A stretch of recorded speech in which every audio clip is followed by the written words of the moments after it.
මේ අතර ගලින් බිඳුන ප්‍රදේශයේ තිබී එන්ජින් ධාරිතාව අශ්ව බල දහස ඉක්ම වූ BMW වර්ගයේ යතුරු පැදි දෙකක් හා කවසාකි වර්ගයේ යතුරු පැදියක් සමග පුද්ගලයන් දෙදෙනෙකු පොලිස් මධ්‍යම අපරාධ විමර්ශන කාර්යාංශය මගින් ඊයේ අත්අඩංගුවටගෙන තිබෙනවා. එම යතුරු අපේ තරුණයෝ හරි කැමති ජපානයේ බයිසිකල් ඇති දෙන්නේ. නිල් ගෑස් නෙවෙයි.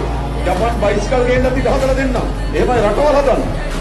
මම අද කියන්නම් ජාතික ජනබලවේගයේ ආණ්ඩු බලය අරගෙන ඉතා ප්‍රතිකාරකී ක්‍රමිකව වාහන නැවත ලංකාවට ආනයනය කරන්න පුළුවන් විදිහට අපි හදන්නා.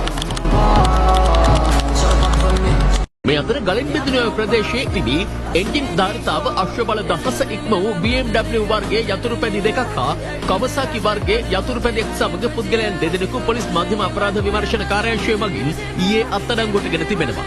එම යතුරු අපේ තරුණයෝ හරි කැමති ජපානයේ බයිසිකල් ඇති දෙන්නේ. නිල් ගෑස් නෙවෙයි. ජපාන් බයිසිකල් ගේන්න අපි ගහලා දෙන්න. එහෙමයි රටවල් හදන්න. මම අද කියන්නම් ජාතික ජනබලවේගයේ ආණ්ඩු බලය අරගෙන ඉතා ප්‍රතිකාරකී ක්‍රමිකව වාහන නැවත ලංකාවට ආනයනය කරන්න පුළුවන් විදිහට අපි හදන්නා. මේ අතර ගලින් බිඳුන ප්‍රදේශයේ තිබී එන්ජින් ධාරිතාව අශ්ව බල දහස ඉක්ම වූ BMW වර්ගයේ යතුරු පැදි දෙකක් හා කවසාකි වර්ගයේ යතුරු පැදියක් සමග පුද්ගලයන් දෙදෙනෙකු පොලිස් මධ්‍යම අපරාධ විමර්ශන කාර්යාංශය මගින් ඊයේ අත්අඩංගුවටගෙන තිබෙනවා. එම යතුරු අපේ තරුණයෝ හරි කැමති ජපානයේ බයිසිකල් ඇති දෙන්නේ. නිල් ගෑස් නෙවෙයි. ජපාන් බයිසිකල් ගේන්න අපි ගහලා දෙන්න. එහෙමයි රටවල් හදන්න. මම අද කියන්නම් ජාතික ජනබලවේගයේ ආණ්ඩු බලය අරගෙන ඉතා ප්‍රතිකාරකී ක්‍රමිකව වාහන නැවත ලංකාවට ආනයනය කරන්න පුළුවන් විදිහට අපි හදන්නා.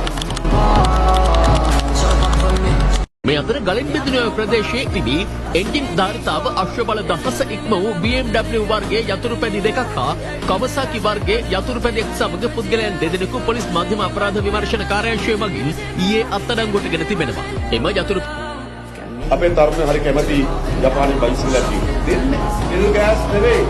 ජපාන් බයිසිකල් ගේන්න අපි ගහලා දෙන්න. එහෙමයි රටවල් හදන්න. මම අද කියන්නම් ජාතික ජනබලවේගයේ ආණ්ඩු බලය අරගෙන ඉතා ප්‍රතිකාරකී ක්‍රමිකව වාහන නැවත ලංකාවට ආනයනය කරන්න පුළුවන් විදිහට අපි හදන්නා.